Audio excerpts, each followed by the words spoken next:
ఏ ఆటంకం లేకుండా నిర్దేశంగా జరిపించమని కంకణదారులు జరుపుకుంటున్నారు. ఏడుకొండలవాడ వెంకటరమణ గోవింద గోవింద.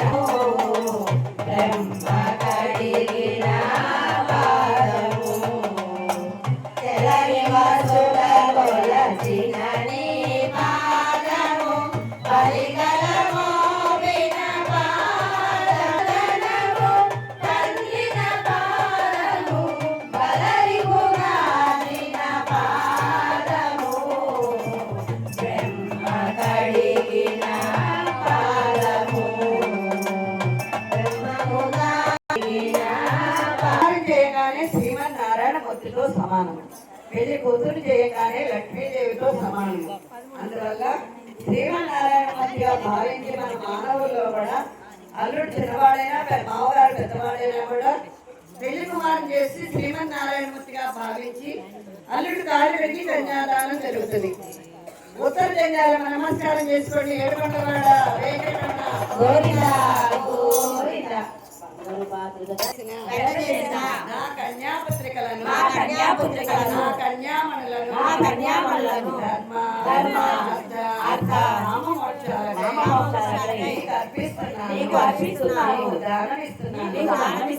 దానం వల్ల మాకు బ్రహ్మలోక ప్రాప్తి కలగాలని అడుగుతున్నాము.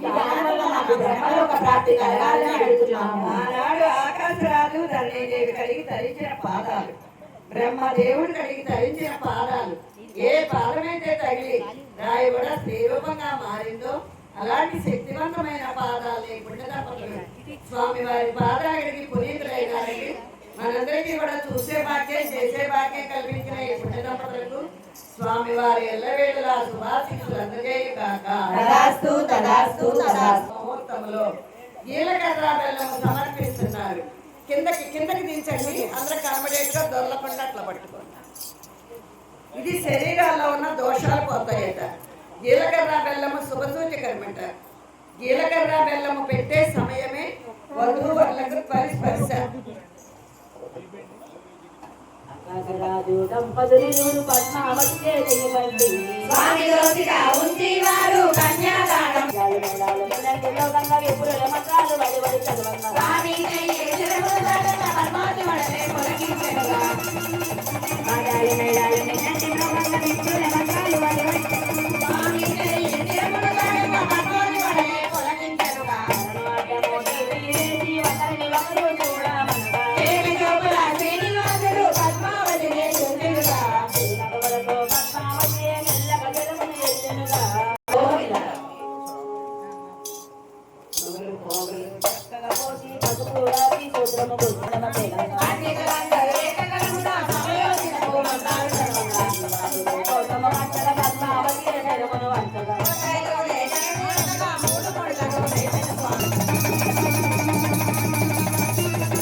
వెండి మందార పుష్పాల తలంబ్రాలు ఒకసారి తిరిగితే ఒకసారి అటు వెళ్ళిపోవచ్చు.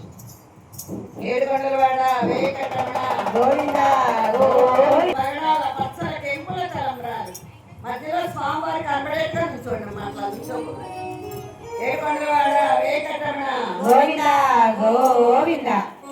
ఈ శిరస్సును పడంగానే స్వామివారి శిరస్సున ముత్యాలు నీలం రంగులు మారుతూ ఎంతో ఆనందపడుతున్నాయట. ఏడుకొండలవాడ వెంకటరమణ గోవింద గోవింద. మామూలుగా పెట్టుకోండి పైకి అట్లా మామూలుగా కనక పుష్పాలతో కనక తలంబ్రాలు. ఏడుకొండలవాడ వెంకటరమణ గోవింద గోవింద. ఏనాటి భాగ్యమో కనక పుష్పాలతో కనక తలంబ్రాలు. మడివన్ లోపలికి కింద కన